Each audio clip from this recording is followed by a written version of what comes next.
Peace and blessings, y'all. In this corner boxing 24. Good evening, good evening. How's everyone doing this evening? Hope everybody's doing pretty good. Doing pretty good on this side as always. God is great, God is good, and I definitely can't complain. So, let's get right into it. Shakur Stevenson, Edwin De Los Santos. We got to talk about this some more. Information has come out that Shakur Stevenson had an injury to his left hand and his left shoulder. We know Shakur Stevenson is a southpaw, so his left hand, his left arm, that's his power. That's where his power is generated from, right? And he wasn't able to use it like he wanted to. I knew something was going on, but I really wasn't sure what it was. But I was never under the impression that he was just afraid of Edwin De Los Santos' power, as some people try to allude to. Like, that wasn't what I was even thinking. I didn't know what it was. I couldn't pinpoint it, but I knew something just wasn't right with Shakur Stevenson. Because I saw what he did to Valdez. And Valdez was a power puncher. Valdez had 30 fights on his belt when he fought, and he was knocking everybody out. So I knew it couldn't have been that. You know what I'm saying? I just knew that. So now we know that he was injured, right? But a lot of y'all, y'all jumped on the bandwagon. And some of y'all even had the nerve to say that he's not going to be a superstar. And he can't beat Devin Haney. And Devin Haney made some clown comments. Shouldn't even give him 10. He didn't deserve 10%. Or you wouldn't have gave him 10% now and all this nonsense. But yet you're the same one that when Shakur came in the ring to confront you after your Loma fight, you walked out the ring. So now he can't beat Shakur. Now he can't beat Devin Haney. He can't beat Tank. He can't beat Ryan Garcia. He can't beat Teofimo Lopez. He can't beat nobody now because of that performance, right? And this is what y'all was rocking with. So Timothy Bradley, who is one of my favorite fighters, and I say that because he wasn't one of my favorite fighters, but he beat one of my favorite fighters at that time, who was Devin Alexander, and he beat him convincingly. And Timothy Bradley, who is an anchor for ESPN, he has a lot of boxing knowledge. Doesn't mean that I always agree with him. Sometimes he says things that I don't agree with. I'm not always going to agree with somebody. Nobody's always going to agree with me. But Timothy Bradley knows his stuff at the end of the day. And he fought at the top level at the end of the day. He did, whether you like him or not. He fought top guys. Like I said, he beat my man Devin Alexander. He beat Kendall Holt. He fought Manny Pacquiao. Those were close fights. He fought top guys, man. Okay? He beat Jesse Vargas. Nate Campbell. He fought top guys. Junior Witter. He beat top guys. He beat tough guys, okay? He made a believer out of me. So I'm just saying I respect his opinion for the most part. I don't always have to agree with him. But he talked about the inside information that he got about Shakur Stevenson injuring his hand, and then he found out about the left shoulder. So, like he said, even a Shakur Stevenson with one hand, basically, still kept a dude off that y'all was saying could knock Shakur Stevenson out or had all this power. So he wasn't able to cut off the ring, but y'all still want to put all the slack and all the responsibility on Shakur. But he was deficient. You know what I'm saying? He had a deficit going on. He wasn't able to utilize his left hand. So he basically was fighting with one hand. But it's okay when somebody else can do that, but it wasn't okay for Shakur. Some of you guys don't like somebody so much that you just come up with any kind of narrative, man. That's negative. You don't have to like Shakur, man, but respect the skills. That's all. You don't gotta like anybody. But if they got certain skills, man, you gotta respect it. It is what it is. All right? So for me, I knew something was going on, but I just wasn't sure. I know he did have a lot of pressure on him as well. Being in the dressing room with Floyd, Andre Ward, and Bud, that's a lot of pressure, man. And that's a lot to live up to. That's the line that he's in. But when some of you make comments saying he will never be that, and he's still fighting, his career is not even over. He's 26 years old. He got many more fights under his belt. Many more fights to go. And y'all making comments like that because y'all just really hating? Man, that's just ridiculous. So I think what Shakur should do is give De Los Santos a rematch and come back and beat him very good, possibly stop him, and then move on. And then say, okay, now what's the problem? This is what I could have did anyway.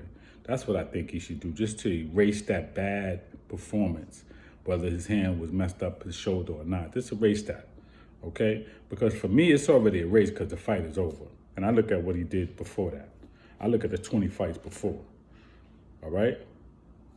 But he could give him a rematch, beat him, and then let's go back to the table.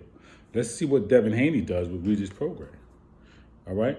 Tank ain't fighting for the rest of this year, but we know who he's fought, and we know who he hasn't fought. And I always said, and I will say, like Timothy Bradley said, Shakur Stevenson can beat Tank because he has the height, he has the reach, he has the defense to keep Tank at bay. That power is not everything. And if you don't know that, you should know that by the career of the one and only Floyd Mayweather. He fought guys that had power, man. He been hit with punches. Stop acting like he never been hit. Like Miguel Cotto had power. He hit Floyd. Shane Mosley almost stopped him. Chop Chop Corley hit him. I mean, these guys got power. Zab Judah got power. He dropped Floyd. Floyd hit the canvas, right? But it's not how you start the race, it's how you finish. He beat him at the end of the fight, right? At the end of the fight, he was the winner. Canelo got power. I'm not saying he really caught Floyd flush like that, but I'm sure he did catch him in the fight at times where Floyd, noticed like, yo, man, this dude got some power, okay? But he still finished the fight. So power is not everything. So if you think Tank is going to go in there with Shakur, maybe Devin Haney, I don't know. But not with Shakur, you're not going to do that because he's a defensive wizard. He's a master boxer, so you're not going to be able to just go in there and set him up like you set up a clown like Rolly Romero. He's a clown, okay? He's easy to set up. Ryan Garcia, you threw the left hook 4 times in a row, telegraphing what you're trying to do. You was easy to beat. That was an easy fight for Tank because you didn't give him nothing to think about. Give the man something to think about, and I bet you see a different result. But y'all not giving him nothing to think about. Leo Santa Cruz was the toughest fight, and he's a man that came up from 118. And he gave Tank the toughest fight, if you want to be honest. Besides Pitbull Cruz, and he said he hurt his hand, whatever, 7th, 8th round. But Leo Santa Cruz gave him the toughest fight. I'm not hating, I'm just saying what happened, okay? So Shakur Stevenson is going to come back on fire. Whether he gives a rematch to De Los Santos or not, whoever he gets in that ring with, he's going to come back on fire. All right, next year is going to be it. And he's going to run through that division. So whatever you offered him, Devin Haney, let's come back to the table and see what it is if you pass your test with Regis Prograis. Now, you still got them belts tied up at 135. So you shouldn't have a problem coming back down and giving Shakur a shot. Now, Loma, he wants to make comments about Shakur, but yet you turned down a fight with Shakur. You one of a few fighters that turned down a fight with Shakur just recently. But now a scared fighter can't beat you. Just like you said you beat Devin Haney, you didn't beat Devin Haney. Devin Haney tamed you with the jab alone. You didn't win 7 rounds. You didn't win not even 6 rounds against Devin Haney. So you didn't win that fight. But you know Shakur is a better boxer than Devin Haney. And you know you can't hit him like you want to. And you know he's going to outbox you. But now you want to make comments. So you're going to keep it coming, all right? But now we know why Shakur wasn't up to par in that fight, why he wasn't 100% or even 90%, because he hurt his hand and his shoulder, all right? And Edwin De Los Santos still, with a man that was not fully healthy, was still not able to cut the ring off and execute his power and execute his speed and use his reflexes the way he wanted to do. He still wasn't able to do that, okay? So when you look at Shakur, look at De Los Santos as well. Look at both sides. Don't hate, congratulate, all right? Shakur already apologized. We're going to move on to the next one, all right? He gave respect to Floyd, Ward, and Bud Crawford, and that fight is over now. Next year, he's going to be ready for whatever and whomever. I'm absolutely sure about that. Okay? Y'all could come at me on the channel, clowning, laugh out loud and all that, like I don't know what I'm talking about. That's cool. I'm not perfect. I could be wrong. Okay? I made many fight predictions in my life. And most of the times it goes the way that I say it's going to go. But if one or two doesn't, it's okay. That's life. I'm not perfect. All right? But I'm telling you now, Shakur Stevenson is the real deal. And you're going to see that when he comes back and fights whoever he fights in his next fight next year. All right? Peace and blessings, y'all. In this corner box of 24. Please subscribe to the page. Please leave a comment. Everybody let me know how you feel. Peace.